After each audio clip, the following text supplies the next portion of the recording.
Hi YouTube, this is Joe Calton with Calton Cutlery. You can find us on the web, caltoncutlery.com. Today I'd like to share with you new contraption I built. I do getting into metal casting, and I decided the other day I wanted to cast some slingshots. I made a new one that fits my hand really nice. Went ahead and cast it out of aluminum using the regular green sand. Made a mold, rammed it up, and went ahead and poured it. Then I started thinking, that's a nice slingshot, but it's really too heavy, to like carry up when you go elk hunting. So what I wanted to do was make some different ones that were a little bit lighter. Basically just take the shape of that one, change the handle around a little bit, and then cast something like this in about a 1/2 inch thick aluminum, and then be able to add wood at different portions of the grip, to fill up that gap in your hand grip there.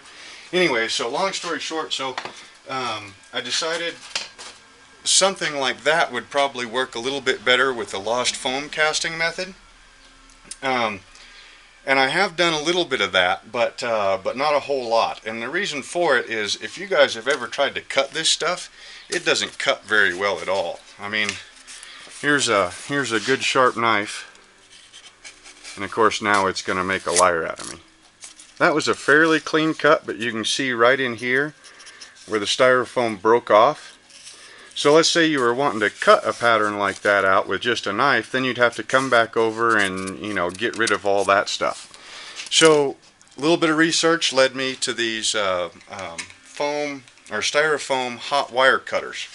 So space in my shop is kind of at a premium. So the one that I found that I liked the best was Grant Thompson, the King of Random.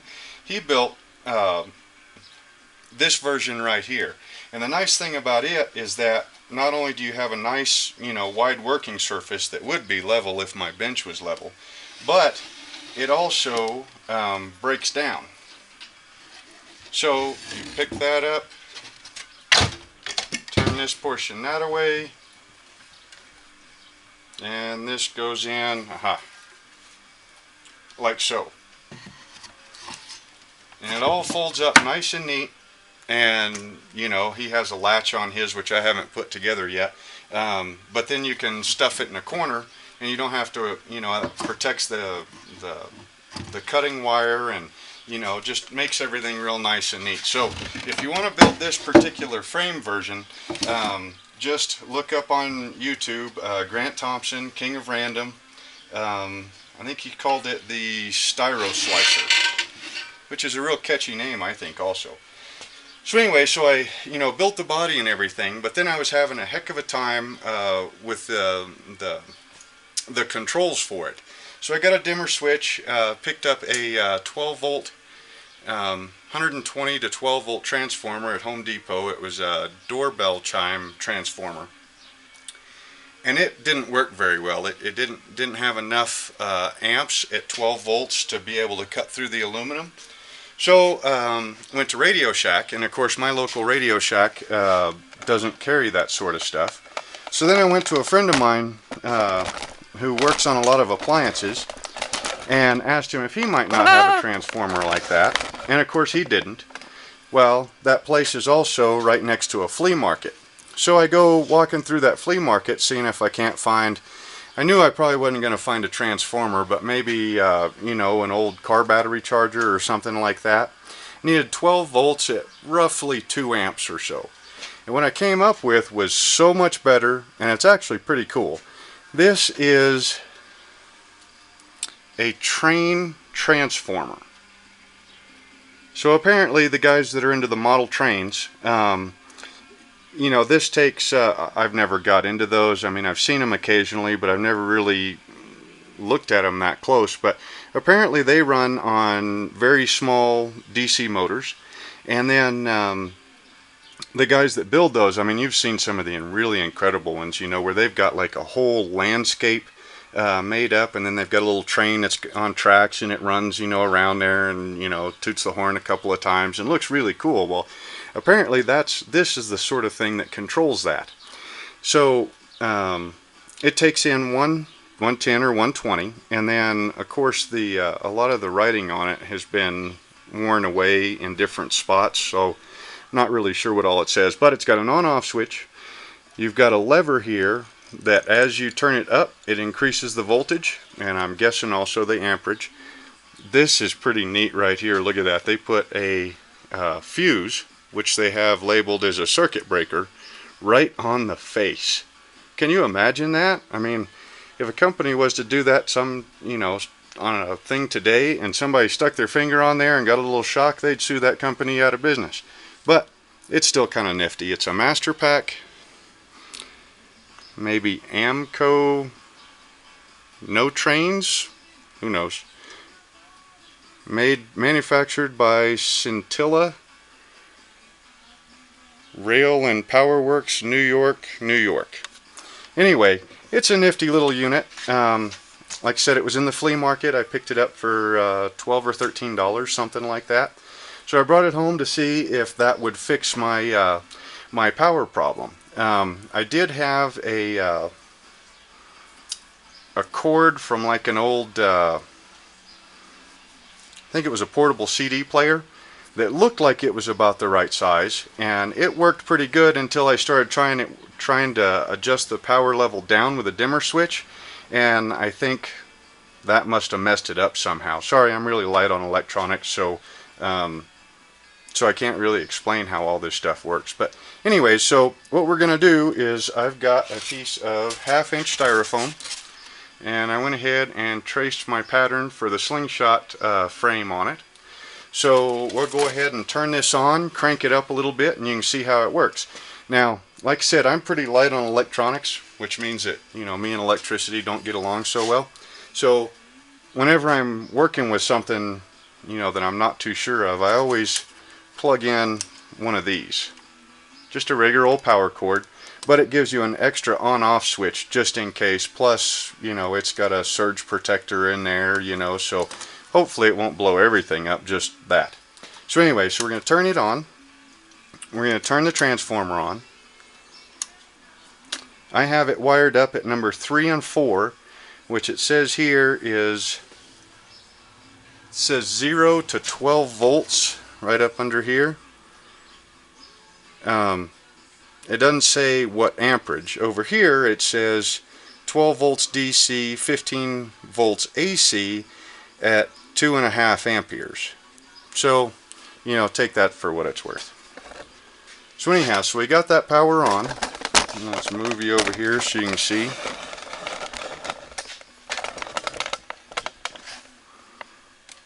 Okay, now we'll just take a scrap piece. Now this piece is about 3/4 of an inch thick, something like that.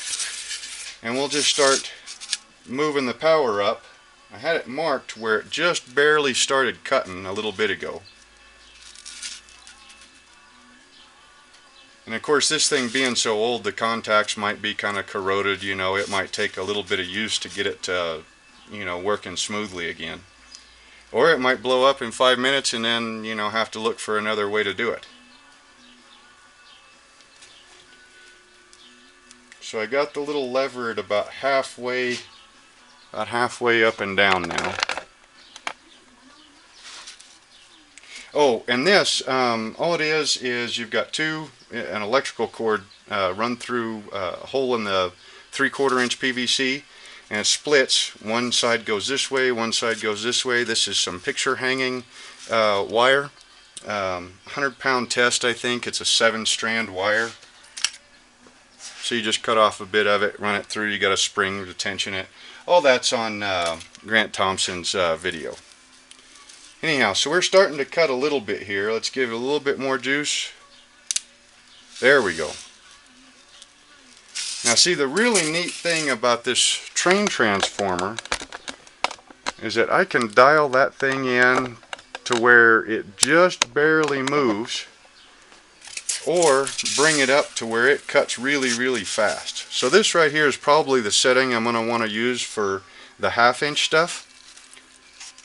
So we'll go ahead and cut that slingshot frame out, and then I'll show you how high it goes. I would guess that you know, since people still make model trains that you can still get those power supplies, I have no idea how much they cost, where to get them, anything like that, but like I said, I had a heck of a time finding a, you know, just a regular transformer to be able to power this thing. So this is just showing you an alternate controllable power source. So anyway,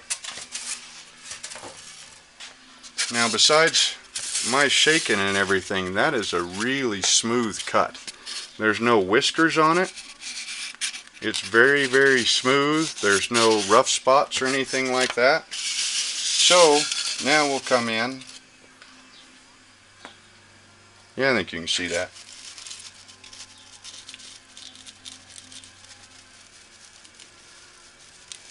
And the nice thing about this is that, as controllable as it is, with that power supply,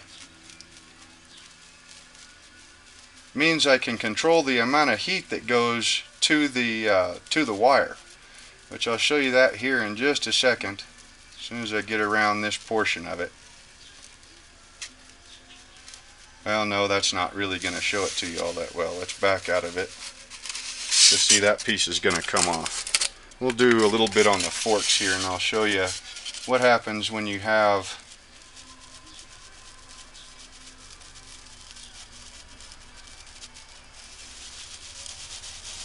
and see, it's running a little bit hot right now.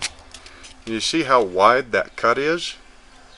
If you turn the power down, if you have the power set just to where you want it, that cut, the width of it will be just about as wide as that pin line. You have too much power, that gap widens up because it burns, or you know, the heat, the extra heat melts the styrofoam around your cut. Too little, of course, and you know, you can't cut very fast, or it won't cut at all. So this one's actually set a little bit too high, so we'll turn it down a little bit. Give the wire a second to cool off some. And also your rate of advance, you know, how fast you push the styrofoam into the wire, will also control how wide that I guess you call it kerf with a saw blade.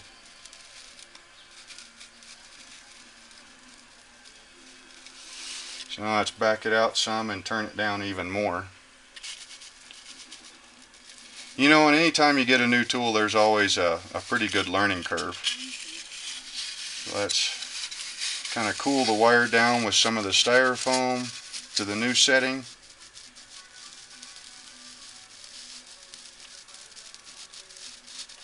No, it's still burning a bit hot.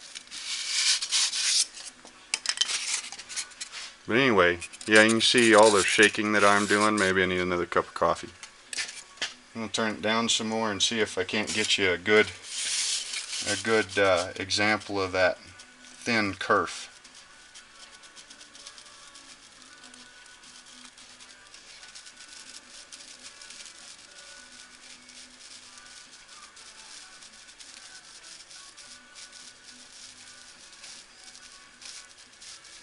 Oh, we're getting there. Okay, take a little break here and turn it down some more. Oh, there's a little bit of slack in the lever, as in you move it a little bit, and then as soon as you turn loose of it, it kind of falls back. Oh, that's going to be just about right, I think.